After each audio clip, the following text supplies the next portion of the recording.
It's time for this week's episode of Brandon Sports Talk, featuring in-depth interviews from those who are trending in the world of athletics. And now, here's the host of Brandon Sports Talk, Brandon Pate.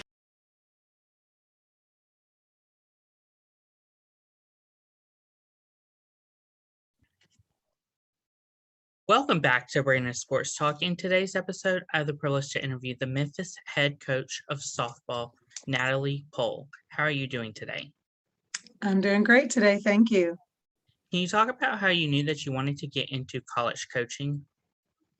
Yeah, it actually is funny because I didn't anticipate that this is what I was going to be doing with my life. When I went to college, I was studying to be an art teacher. I went in and didn't really know what I wanted to do, but I knew I had some talents there. And so I ended up pursuing that as a degree. And so I thought that that was going to be my avenue. And then while I was trying to figure out next steps in terms of like graduate school, because you'd have to have your master's and to be able to teach, because I'd hope to maybe teach it at the college level, I got an opportunity to coach. And so when that opportunity arose and I got a chance to coach at McNeese State University, which of course is where I went to school. And so really once I stepped on the field, there was just no looking back. And so for me, I fell in love with it. And then once I started, I thrived in that environment and loved it and enjoyed it. And part of it may be from being a catcher. You know, catcher has to know a lot of what's taking place on the field. And so you hear a lot and you're around the coaches a lot and that kind of thing. But yeah, so I had no idea that this is what I was going to do. But now that I'm doing it, I think it makes it more clear, you know, to me, about why. Because for me, I enjoy working with college age student athletes. I enjoy working with young women who are trying to figure out who they want to be in life and what they want to do with their lives. And, you know, and then just navigating the time in their life where, you know, they are figuring out who I am, what I stand for. And so to me, I've really thrived with working with this particular age group. So it's been great. It's definitely a passion I still have. I've been a head coach now for 20 years at the Division I level and never knew that how long I would be doing this, but I'm loving it. I'm still have a passion for it. And so I have no doubts, at least at this point in my life, that this is where I'm supposed to be. That's amazing. What was your time like as a player with McNeese State? So for me, playing for McNeese State was really awesome. Lake Charles, Louisiana is a really great community and they're really supportive of the athletic department there. And so everybody was supporting the Cowboys, the Cowgirls. And so I just felt like it was a second home, honestly. And, you know, for us, like we had to work hard for the things that we got and didn't take it for granted. And so I had a great career. I played around some really great people, some people that are still a part of my life today and friends of mine. And I thrived. I had a good career. I was able to have that opportunity. I was blessed to be able to start as a catcher while I was in my career and loved it. Loved being able to be a part of the majority of the plays that took place and handle the ball and help lead the field wherever I could. And so it was a fantastic experience there. What was it like, obviously, putting on that jersey for McNeese State? It meant a lot to me. You know, I would not have been able to go to college probably without a college scholarship, or, you know, I probably would have had to work really hard and I probably would have had to stay closer to home. And so, you know, for me, being able to represent my school meant everything to me. I feel like I did that with pride. I have really, really wonderful memories of playing for McNeese, and they'll always have a piece of my heart. And clearly, like I went on and stayed and coached there until I became a head coach. And then once I became a head coach, I coached at Georgia Southern for 7 years. And then I went back to McNeese, you know, as their head coach for 3 more years. And so they'll always have a special place. And so I'll always be proud to have attended there, to have graduated from there with my undergraduate degree and my master's degree, and then also to represent them on the field. What were some of your playing accomplishments? I received all Louisiana awards, all conference awards. I was also an academic All-American, a captain's award internally from our coach, and so I really honestly feel really proud of my career. Accolades aside, I felt like I was a contributor to our team and felt like I was a contributor to success. I mean, although I was a contributor at times to some of our losses, I'm sure I remember those too, but I honestly was really proud to have played and be able to be honored by the conference as well as Louisiana. And I was also an all-region player at least once, maybe. Of course, as you talked about you coming back into your alma mater, what was that feeling like of coming back to your alma mater to be a grad assistant and assistant coach and coach those players? Honestly, pretty awesome. I took there's a lot of pride in being able to help a place that helped you. And so for me, being able to help at that place was awesome. I mean, it was basically the segue into my head coaching career that I needed. Coach Scott Eastman was my head coach. He coached me as a player, and then I also assisted him. And he gave me a lot of freedoms to do a lot of things to grow. So like when it came to, some help with scheduling and travel plans and ordering of equipment and helping manage the field and working with athletes, he gave me a lot of freedoms to grow as a person and as a coach. And so I can definitely say that it prepared me for what was coming next, which was to be a head coach. And so I'll never take that for granted because that was a really great experience. What was it like for you to obviously go to Georgia Southern and to be a head coach and transition from obviously McNeese State, where you've always been and knew the program well, to now building your own program? Yeah, I'd started to have that head coach's itch probably at least a year before I got a head coaching job. And so when I was 24, I had applied to Northwestern State and also Stephen F. Austin. And I interviewed at both of those and did not get their job. And through that interview at Northwestern State with the athletic director, Greg Burke, he had a conversation that fall with Sam Baker, who was the athletic director at Georgia Southern, and they were talking at the football championships about the interview process that he had just gone through to hire a softball coach, and my name came up. And then 8 months later or so, whenever they're looking for a head coach, then he calls him up and says, "Hey, who's that girl that we talked about?" And that's how I got my first head coaching opportunity, was from not getting a job the year prior to. And so I had been wanting it, and I probably wasn't ready in some ways, but I sure wanted it and wanted the opportunity to get my career started. And I was over the moon to get an opportunity to be a head coach. I didn't care how much they paid me or how little they paid me. Like, I wanted that position. And so when I got that job at Georgia Southern, I was unbelievably proud. And to me, I thought that I was going to rule the world. As a young coach, you think, I'm going to do this and I'm going to be awesome and I'm this and I'm that. And again, it's, what you think you can do. And in the end, that doesn't really matter. You're part of a team, and, you just have to figure out ways to get this team to buy in, and for you to figure out what it is that you believe in and what's going to be important to you. And so after I was 0-9 for the first 9 games, that was really humbling to me.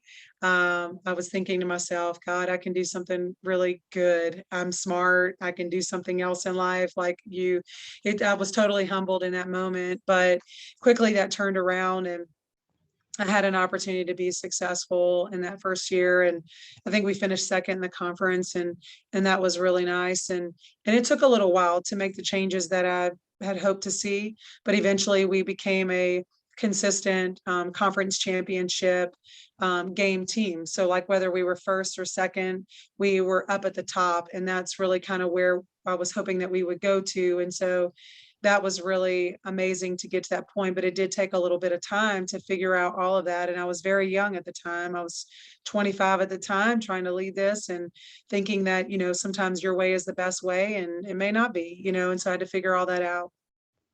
What was it like when you went back to your alma mater to become an assistant coach? So for me, leaving Georgia Southern, I had a lot of mixed emotions because I was leaving a team that made it to the conference championship. I was leaving, and my team had like 9 of my 10 starters were all conference players, and the player of the year was returning on my team.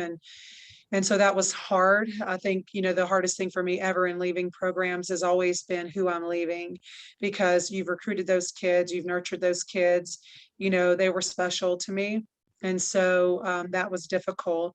But on the flip side, to go be the head coach at a place where you graduated, that definitely meant a lot to me to be able to be asked to do that. And I'm thankful to our sports information director who's still there at McNeese. Her name is Pam LaFosse. She, I believe, is the one who may have put a bug in Tommy McClellan's ear. He was a young AD at the time at McNeese State, who went on to be the athletic director at Louisiana Tech and is now an assistant or an associate AD at Vanderbilt. And so he gave me an opportunity to come back and be their head coach. And I definitely went there with the intent to try to create something successful. At the time, we were like 6th in the league out of 11th, and being prideful of that school, I felt like it could do better. I knew that it could do better, and so we were very lucky to have been able to lead that team to finishing 2nd in the league the first year, and then winning it the 2nd year, and then in the 3rd year we just lost it in the championship game as well. And so, we had good success while we were there, and it was an honor, honestly, to be their head coach. What was the feeling like of obviously being the second head coach in program history at McNeese? Definitely pretty amazing. Honestly, I just enjoyed being there, and you don't really think about, making program history or that you're a part of that in the moment. You just think about, the opportunities to be able to be blessed enough that someone would choose you and say, okay, the legacy that you left behind as a player, that we're entrusting you with this program, and we feel like it'll mean something to you and that you'll want to see it be successful. And that's truly how I approached it. Like, there was nothing that meant more to me than to see that program thrive underneath the direction that we as coaches provided, and that we were able to get the athletes to buy into the same and play successfully. What was it like, obviously, building the culture upon what your previous head coach already built upon at McNeese? Yeah, I honestly can't be thankful enough for what Scott Eastman provided for me. He really enjoyed coaching us, and I know that it probably was stressful coaching girls at times, and he prepared me to be a coach, and I have thanked him since then. And so that definitely meant a lot to me to be able to be a part of that, and in any capacity as a player as well as their head coach. And honestly, I think it's all about who you recruit. We had a great team, a balance of kids between Texas and Louisiana, always a little competition. So it always provided some fun stuff for us at practice. But, we just brought in people who worked hard and wanted to win and just knew how to be gritty. And so those kids worked really hard to be successful, and they cared a lot, and they were just good people. And so it's easy to think about positivity and culture, and some of those pieces of winning make it, it happens just naturally as a byproduct of the people that you're around and the type of work they put in. And so I loved that, and the people that followed me continued that and accomplished even more than me. And so I think we took steps in the right direction. Of course, when you went back to your alma mater, how difficult was it from being a player and coach, going from player to coaching at your alma? I think that, early on as an assistant coach, there were challenges because I was very close to their age whenever I assisted there, because when I finished playing, immediately went, I coached while I was finishing my degree I coached at a local high school there at Barb High School for 1 year.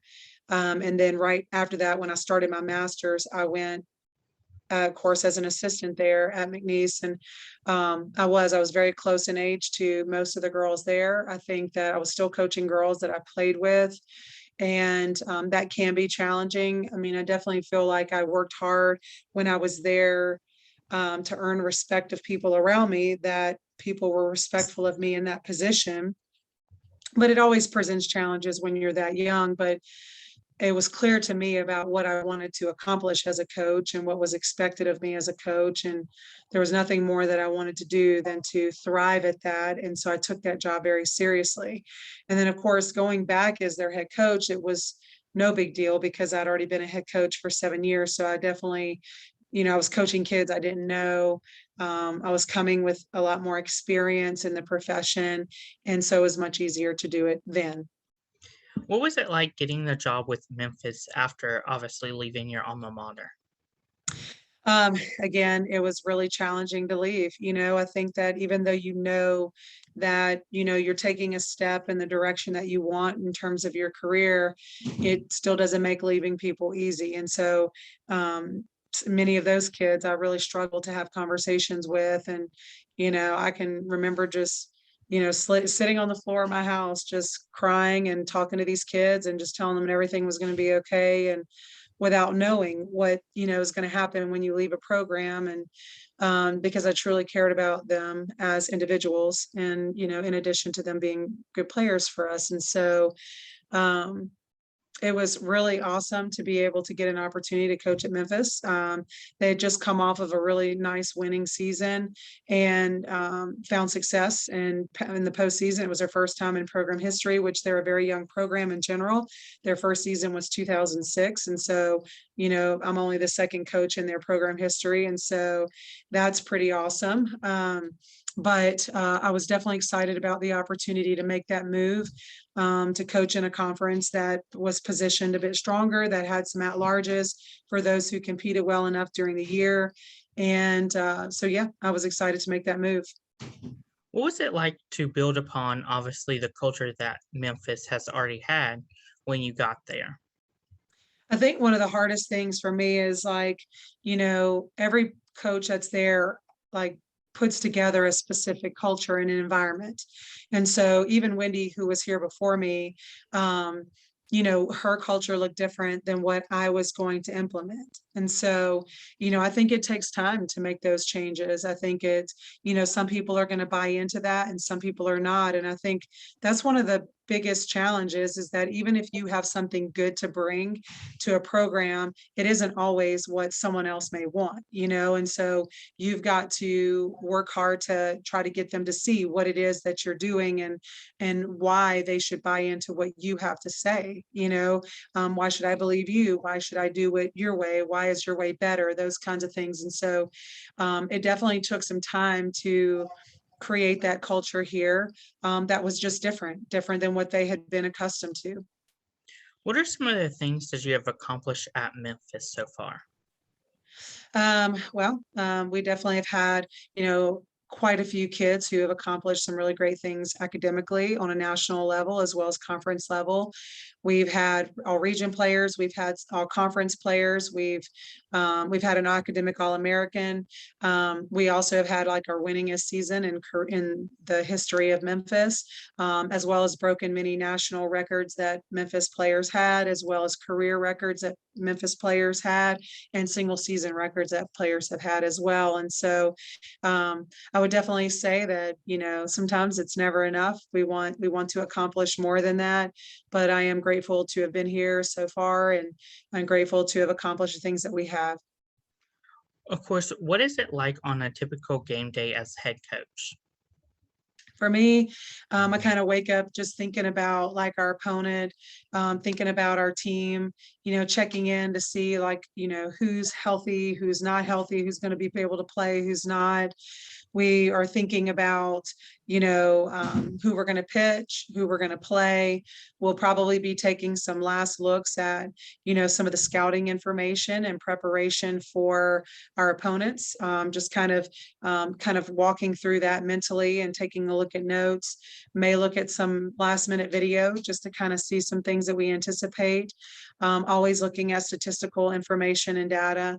I'll be thinking about maybe what might be relevant to talk to our athletes about. What message do I want them to hear today? What is important that they hear from me in relation to this, that keeps them present, that keeps them focused, that gets them excited about what's in front of them, and what information can I give them that's going to help them be productive on that day. So probably some of those things. I try to be as relaxed as possible, try not to have too many things on my plate on game day so that I can have time for the things that I need to do to be prepared, and just try to get my mind focused.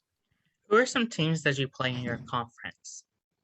So for us, we play East Carolina University. We play the University of Central Florida, the University of South Florida, the University of Houston, Wichita State, and the University of Tulsa. At this point, Houston and University of Central Florida will be leaving our conference in the next 2 years. And so once they leave, we'll probably be taking on some new players, but that is who we've been having in our conference for a few years. What is it like, obviously, traveling to Greenville, and even when ECU comes to Memphis? What is it like playing ECU? Very competitive. It's definitely a kind of a longer trip for us. It's not really an easy route. We usually fly into Raleigh. And then once we do that, we have to bus for an hour and 45 minutes to get up to Greenville. It is a nice town and, a beautiful campus, and they've got a great facility. So they've got a great field to play on, but definitely always a competitive team that we play against in the conference. What does the official visit look like for prospective student athletes looking to play college softball? So for us, an official visit, what we would like to include and things that are important for us to walk through are, one, them getting a chance to see our facility, which means our indoor team hitting room and pitching area. They get a chance to see our team lounging room and meeting room, locker rooms, field, just kind of get a chance to see the environment that we're in every day. While they're in that facility, we like to show them the things that we typically get for the girls in terms of apparel, in terms of equipment. They also get an opportunity to try on a uniform and take pictures in our uniform and see how they look and how they feel, and take some pictures. And then we also will take them around and show them all athletic facilities in general, how we navigate those spaces for athletic training, for strength and conditioning. And then also we'll take them onto campus, and then we'll show them what it normally looks like for students to move throughout our campus, show them the bookstore, just take them through some buildings, our library, some other buildings, our student union area. And then we'll also have them sit in an academic meeting where they get an opportunity to talk to our academic person who handles just about everything from the time that they sign with us to the time that they graduate. So we make sure that we are walking them all the way through that process academically and providing support for them. And so we make sure that we get to all of that and showing athletic facilities as well as the academic piece. And then we also enjoy some meals together.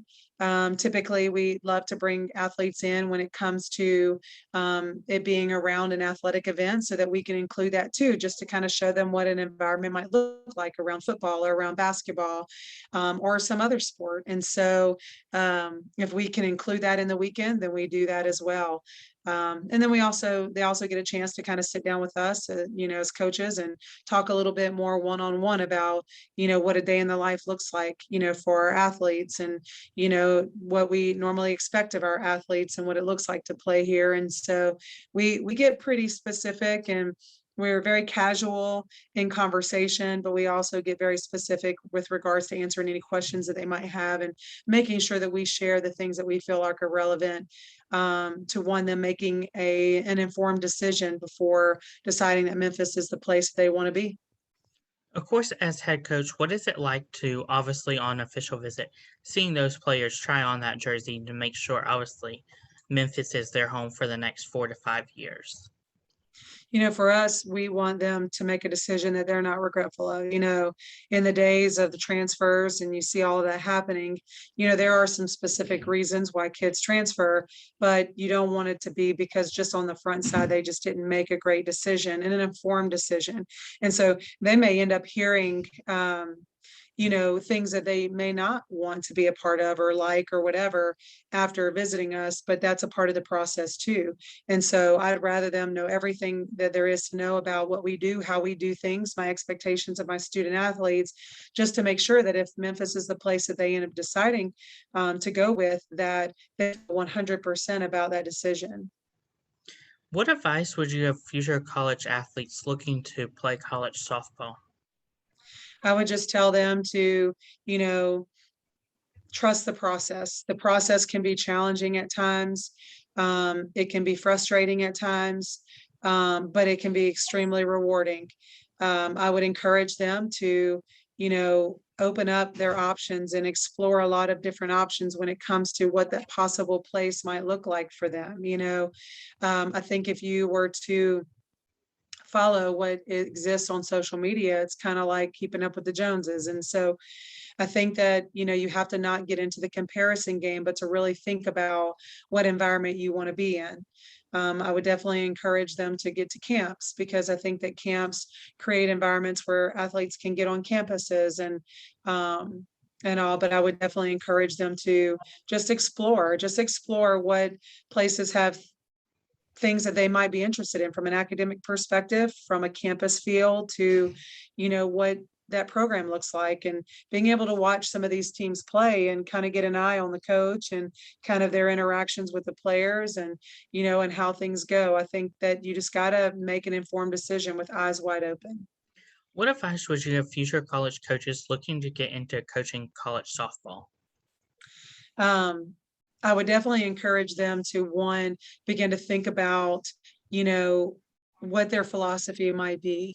And that's a really important exercise because, whatever you do, whatever choices you make regarding disciplining, regarding practice planning, regarding developing of student athletes from a physical perspective, as well as from a leadership perspective, or whatever is important to you, is all comes from your philosophy and your coaching style. And so you have to know you and what's important to you before you can expect others to kind of buy into what you want to do. And so for me, I wish I would have gone through that exercise earlier and really kind of thought about what are my values, my core values, what is my coaching style, what is my philosophy, because it truly drives everything. I almost feel like I was dumped into it.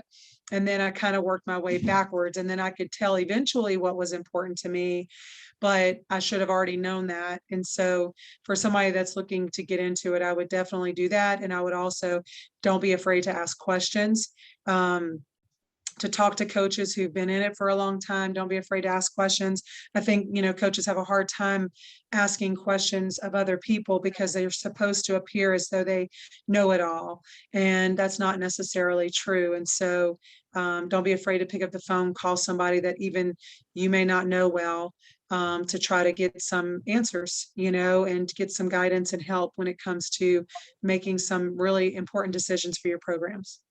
That's great advice. Where can my listeners find you at on social media along with Memphis softball program at? So if you Google Memphis softball, you'll be able to find me there through the staff directory, and my email is in there. If anybody ever wanted any particular advice regarding anything or any direction regarding coaching, I've been doing this for a long time and I love it. I do mentor other coaches currently through the National Fast Pitch Coaches Association, and which is a great organization for those who are interested in fast pitch softball.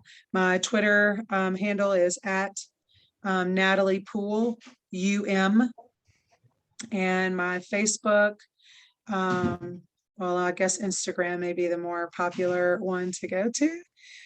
If you look at Memphis softball, you will be able to follow you'll be able to follow Memphis softball, and that's where people can find me. So Thank you again, Coach Natalie Poole, for your interview, and best of luck in your future with the Memphis softball program. thank you so much, Brandon. I appreciate you having me. You can find Brandon Sports Talk on Facebook at Brandon Sports Talk, Instagram at Brandon Sports Talk, Twitter at Talk_Brandon, and you can find me on YouTube at Brandon Sports Talk. Don't forget to like, comment, and subscribe.